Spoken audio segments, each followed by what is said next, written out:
Olá, meus amigos, tudo bom? É uma alegria podermos começar mais um estudo central. E hoje, de forma especial, porque nós vamos iniciar um novo trimestre. Essa semana, nós vamos estudar a lição 1 desta lição, que é a lição do segundo trimestre deste ano de 2023. E o tema da lição é as 3 mensagens angélicas. A lição 1 vai mostrar para nós a batalha cósmica entre Cristo e Satanás. Mas antes de iniciarmos a nossa lição, eu gostaria de falar para você aí que está nos assistindo, você já é inscrito no nosso canal? Ainda não? Inscreve aí, aproveita já, dá um like no vídeo de hoje, compartilha para alguém que você acha que vai gostar muito de poder entender mais sobre essa guerra espiritual de Apocalipse 12 e comenta. É interessante os comentários, porque a gente consegue pegar sugestões, dar uma melhorada e interagir com você que está aí do outro lado. Eu gostaria de fazer uma menção a 3 pessoas. A Jurema dos Santos, o Gesiel Dias, de Jaboticabal, e o Dario de Castro, de Engenheiro Coelho.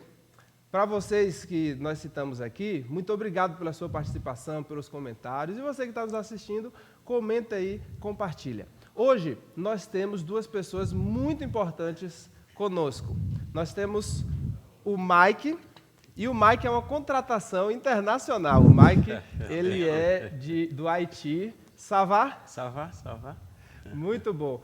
Uma alegria ter você aqui conosco. A alegria toda minha, pastor Kleber. Ça va do francês, eu gostei. Viu? A você, querido, querida aí em casa, também é uma alegria, né, podemos estar nessa lição. Eu sou Mike Kender Cameus, natural do Haiti, mas 8 anos no solo brasileiro já. Eu digo que eu nasci no Haiti, mas já com o coração brasileiro. Já é brasileiro. Então, olha só. Então, fico muito feliz de estarmos juntos para que assim possamos aprender e recapitular sobre a palavra de Deus. Bênção pura. Nós temos também o Renan. O Renan, ele é de Piracicaba. Como é que cumprimentamos lá em Piracicaba, Renan? Normalmente você olha para o camarada na rua e fala assim, bom, oba. Assim Muito é normalmente bom. como a gente se cumprimenta. Legal, uma alegria ter você aqui conosco, Renan.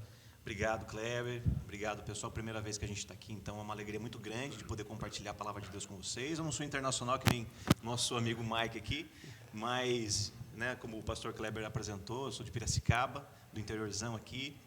Tô tentando tirar um pouquinho o sotaque do R, mas, querendo ou não, às vezes pula um R aí para fora. Prazer estar com todos vocês. É assim mesmo, é isso que torna-nos, né, especiais, essa diversidade, essa variedade de falas, né, de formas de agir. Nós vamos iniciar esse estudo, que é um estudo muito importante para o cristão nos dias de hoje, principalmente, mas, antes de iniciarmos, eu gostaria de pedir para o Renan fazer uma oração para cada um de nós. Feche seus olhos, queridos, e vamos orar a Deus. Santíssimo Deus, Pai eterno, é neste momento que nós nos apresentamos mais uma vez ao Senhor e te suplicamos, pela presença do Espírito Santo, dos teus anjos, aqui em nosso meio, que Cristo fale ao nosso coração. Amém, Senhor. Precisamos da tua orientação, precisamos da tua luz para compreender melhor esse tema. E eu peço que neste momento também esteja especialmente com essas pessoas que estão nos assistindo. Fale ao coração de cada um de nós neste momento, é o que nós te suplicamos em nome de Jesus Cristo. Amém. Amém. Amém, muito bom.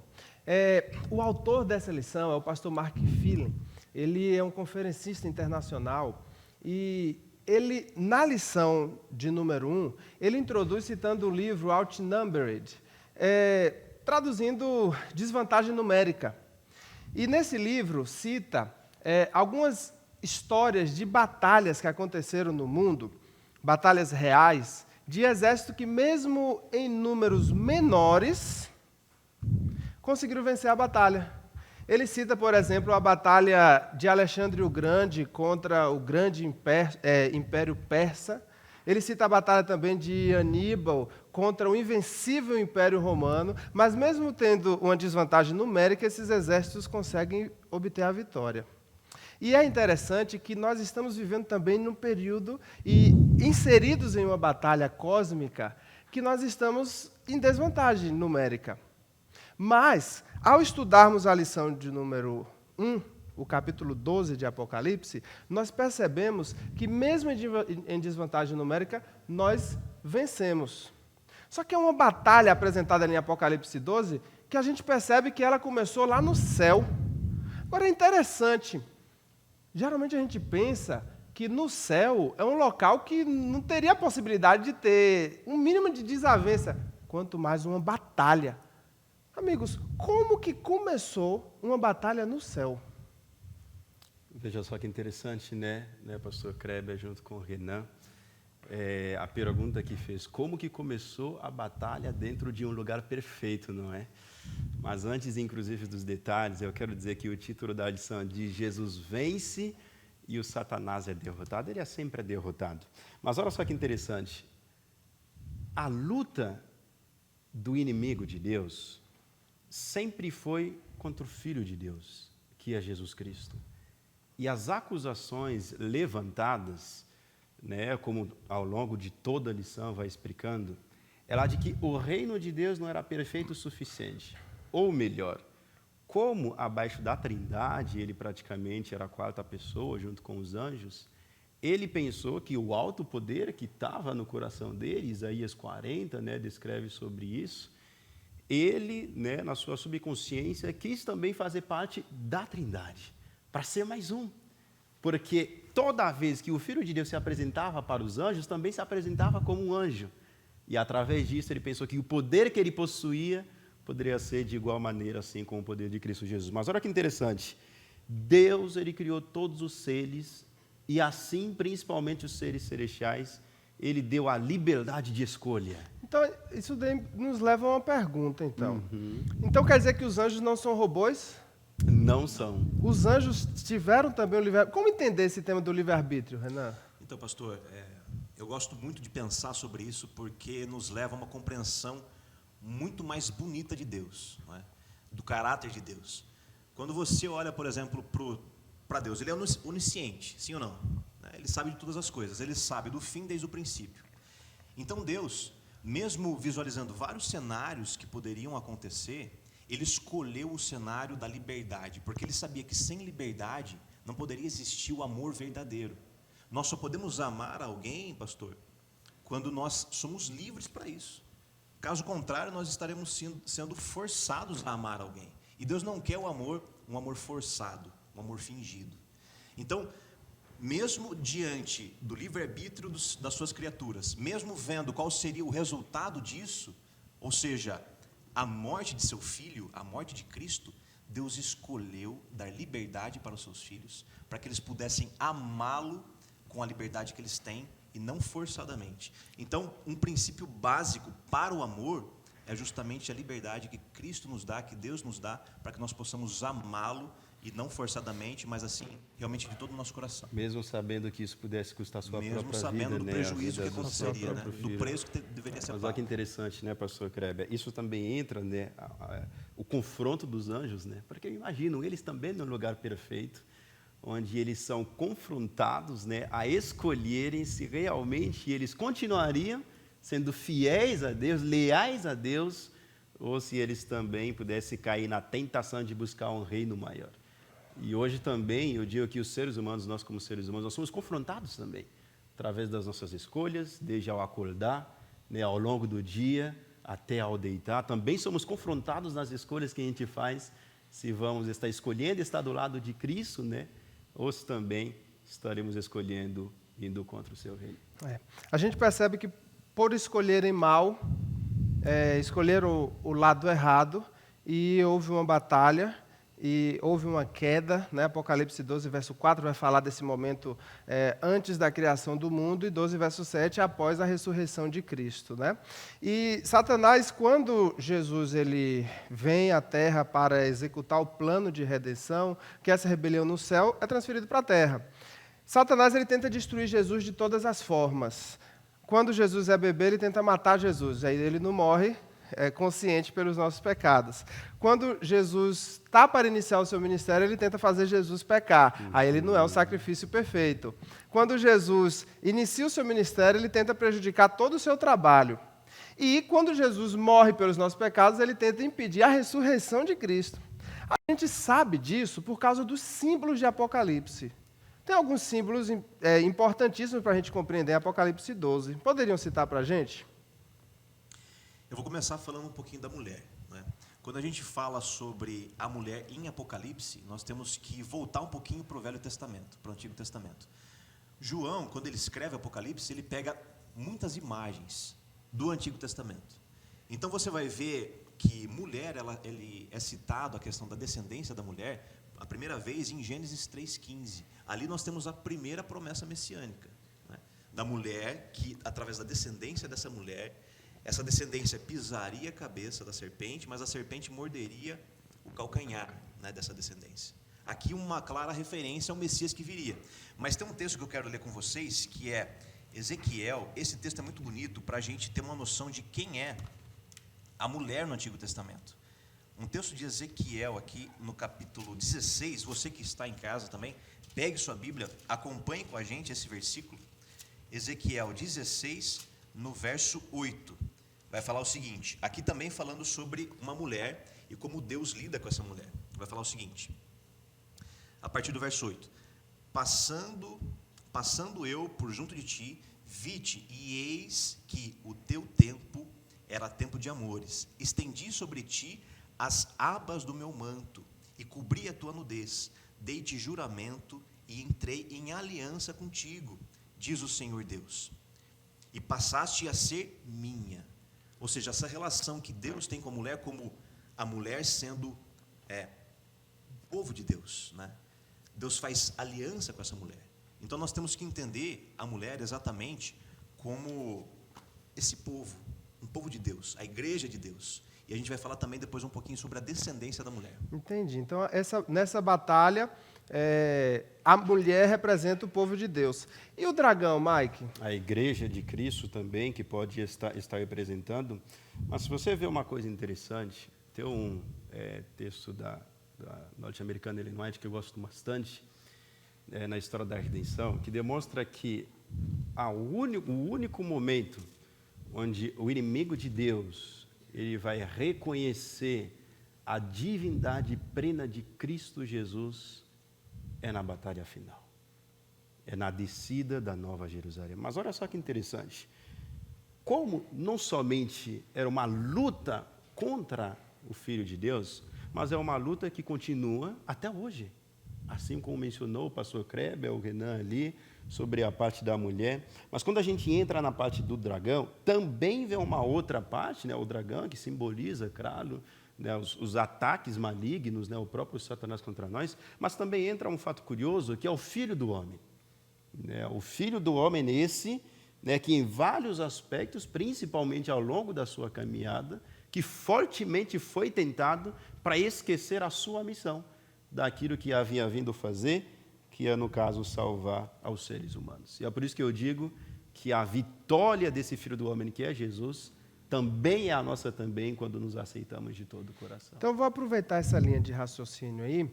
A lição, ela mostra claramente que Jesus, ele venceu todas as batalhas que ele enfrentou contra o diabo. Ele não perdeu nenhuma. Amém por isso. E em Apocalipse 12, mostra que após Cristo ter ressuscitado, vitorioso, ele sobe para o céu para ser entronizado, e o diabo sobe também, voando, o dragão voando, e há uma batalha ferrenha no céu. Mas aí o diabo é expulso de forma definitiva do céu. Uma coisa é saber que Jesus venceu, outra coisa é saber que nós podemos vencer por ele. Como o fato da Bíblia apresentar Jesus expulsando Satanás do céu, nos ajuda a entender que nós também podemos ser vitoriosos. Se me permitir até começar esse comentário, quando a gente vai justamente para Apocalipse 12, no verso 10, nós vemos ali que Satanás ele é atirado, né? Ali, o termo em grego que é usado é o termo balo, que dá uma conotação até judicial, de excomunhão, por exemplo. Ele foi realmente expulso, ele perdeu ali, naquele momento. Ao mesmo tempo, queridos, que Satanás ele é atirado, ou seja, rebaixado, nós vemos em Filipenses 2,9, Cristo sendo exaltado. Então aqui é um contraste. A exaltação de Cristo é justamente a consequência, né? Ou seja, a consequência disso é Satanás sendo atirado, rebaixado. Então nós podemos ter a certeza de que através da vitória de Cristo, Satanás ele foi derrotado, Satanás ele foi rebaixado, ele foi atirado, expulso, ou seja, não tem mais chance. Claro que no meio de tudo isso cabe a nossa decisão.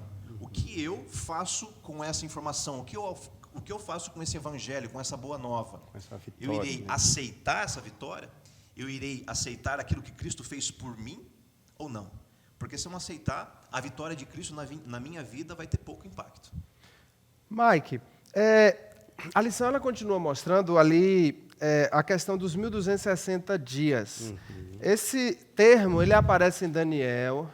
Ele aparece em Daniel como um tempo, 2 tempos e metade de um tempo, né? Em Apocalipse 13 como 42 meses. É o mesmo período. O que significa esse período dos 1.260 dias e como entender o princípio aí? O que significa um dia na profecia? Olha só que interessante. Esse assunto é tão interessante, né? Que quando a gente olha para a profecia, os 1.200, no caso, e 60 dias, né, descritos ali em Apocalipse, que também aparece em Daniel, que diz um tempo, metade de um tempo, né, que vem aqui apresentando.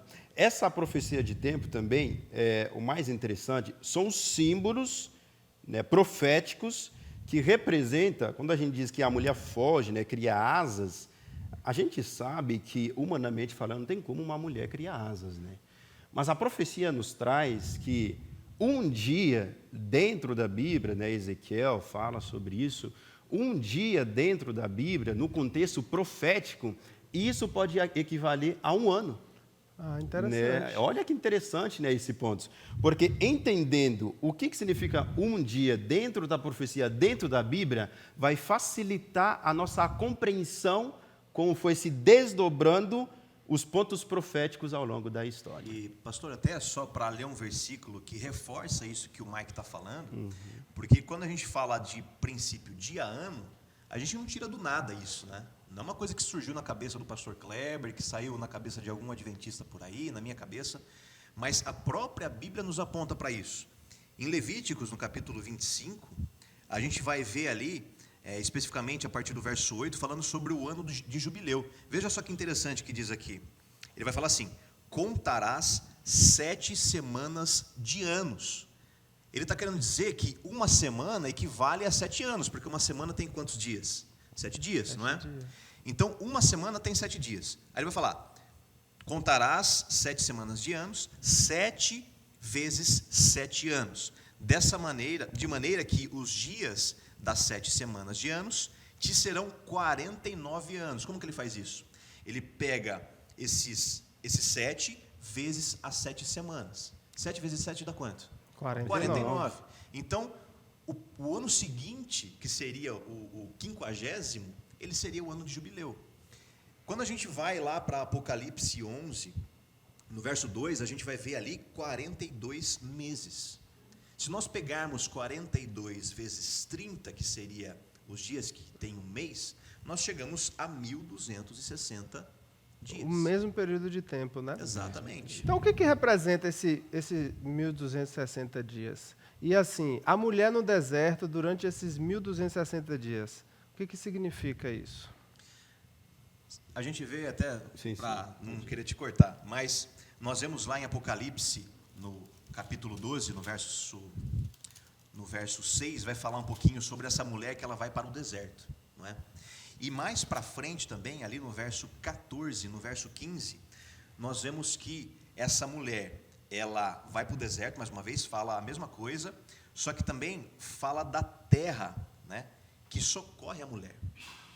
Então nós vemos ali que a terra simboliza um local onde essa descendência, ela é amparada. Até se a gente for fazer um paralelo com essa mulher de Apocalipse 12, com o povo de Deus, o Israel, lá no passado, quando sai do Egito, você pode pegar sua Bíblia em casa aí e fazer esse paralelo. Veja só os versículos de Apocalipse 12, 14 e Êxodo 19, 4.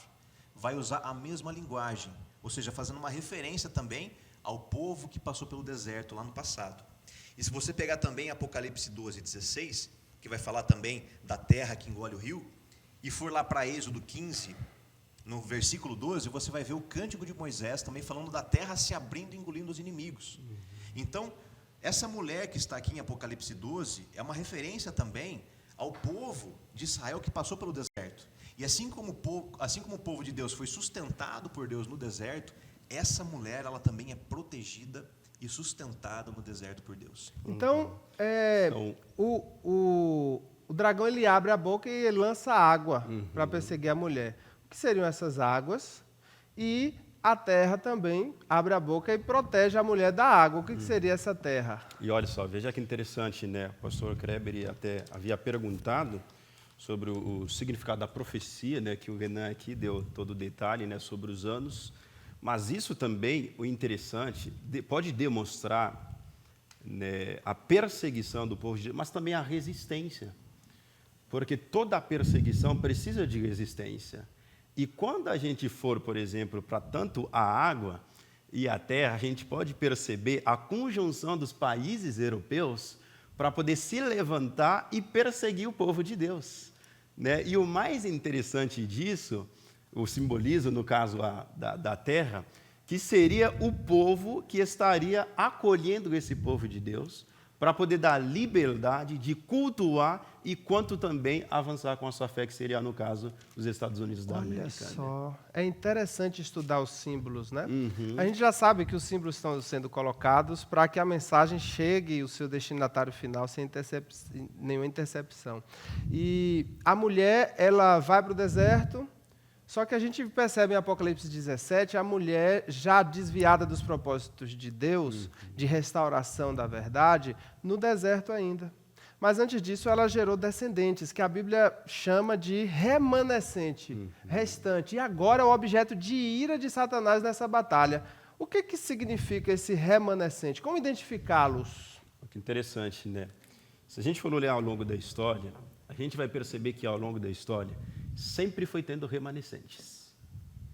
Alguns desses remanescentes podemos ver entre os discípulos, que quando o seu mestre foi preso para ser morto, muitos fugiram. Mas depois, alguns voltaram a se unir para poder dar continuidade no trabalho que o mestre, no caso, havia avisado. E os remanescentes também, a gente pode ver dentro da Bíblia que tem várias maneiras, né, de definir os remanescentes de Deus como sobra, né, como resto, né? E quando a gente for olhar para o Apocalipse, diz que a ira do dragão, no caso Satanás, está contra aqueles, né, que guardam os mandamentos de Deus e têm a fé em Jesus. Eu digo para você que está buscando ser fiel a Deus, para você que está num caminho de conversão, ou que já está cada dia crescendo com Deus, nem sempre sendo o menor onde se encontra é o motivo errado. Porque o remanescente também representa um pequeno grupo, mas um pequeno grupo que decide ser fiel a Deus, decide ser fiel aos mandamentos de Deus e assim poder levar o testemunho adiante. Amém. Essa batalha, ela é travada não em um local específico, ela é travada na nossa mente, né? E cada um escolhe de que lado quer estar, mas a gente já sabe o lado vencedor, que é o lado de Cristo Jesus. Amém por isso. A gente já está chegando no nosso final, sim, é uma pena, está chegando, o tempo é pequenininho. Mas, Renan, suas considerações finais. Se eu pudesse aqui dar as minhas palavras finais para vocês, eu gostaria até mesmo de pegar esse último verso que a gente leu, de Apocalipse 12, 17, que fala sobre este povo, essa descendência, de que Satanás está extremamente irado com elas. Quando nós vemos, como o Mike muito bem disse, ao longo de todas as eras, de todos esses anos, Deus sempre teve um povo remanescente dele. Por mais que o povo se desviasse, por mais que o povo buscasse adorar a outros deuses, no meio de Israel sempre houve um povo fiel, alguém que estava ali cultuando ao Deus verdadeiro. Em Neemias nós vemos que ali quando o povo ele vai fazer novamente a aliança com Deus de guardar a sua lei, eles voltam do cativeiro babilônico, e ali nós vemos no verso 28 que o resto do povo, ou seja, todos aqueles, eles decidem firmemente aderir às leis que Deus havia dado a ele, que havia dado a eles. Você pode até ler depois esse capítulo 10 de Neemias. Então, o meu desejo para você, querido amigo, querida amiga, é para que você também tome essa decisão de fazer parte desse povo, o povo que é fiel a Deus. Eu sei que nós temos erros, falhas, nós temos as nossas dificuldades, as nossas fraquezas, mas Cristo está ao seu lado para fazer você um vencedor. Então creia nisso, faça parte desse povo, busque a Deus de todo o seu coração. Amém, amém. Louvado seja Deus, né? Amém. Infelizmente o tempo acabou, mas eu gostaria de pedir para o Mike fazer uma oração final para a gente encerrar esse momento de estudos. Inclusive, antes da oração, uma consideração que gostaria de fazer é sobre o tema da lição, que diz: Jesus vence e o Satanás perde. Querido em casa, eu quero repetir essa mesma frase para você. Jesus vence e o Satanás ele perde. Amém. E o Jesus vencedor é aquele também que quer te dar a vitória. Não há neutralidade no grande conflito. Não há terceira via. E eu digo, aqueles que escolherem ao Senhor terão paz e, acima de tudo, terão uma eternidade a seu lado. Feche seus olhos. Vamos juntos orar. Poderoso Rei, Pai Celeste, que alegria, Senhor, saber que em meio às lutas, desafios, nesse conflito cósmico travado ao longo dos tempos, existe um Deus que está do nosso lado, que luta conosco, que nos defende constantemente. Que alegria saber que Jesus venceu e por meio da aceitação que façamos a Ele no cotidiano, nós também podemos ser vencedores. Amém. Eu quero entregar a cada um nas tuas mãos, famílias que estão assistindo, sempre acompanhando, para que nas decisões do dia a dia que tomam, o Senhor possa os acompanhar de serem vencedores por Cristo Jesus, hoje e eternamente. Amém. Amém. Muito obrigado pela sua participação. Acabou por hoje, mas semana que vem tem mais. Deus te abençoe.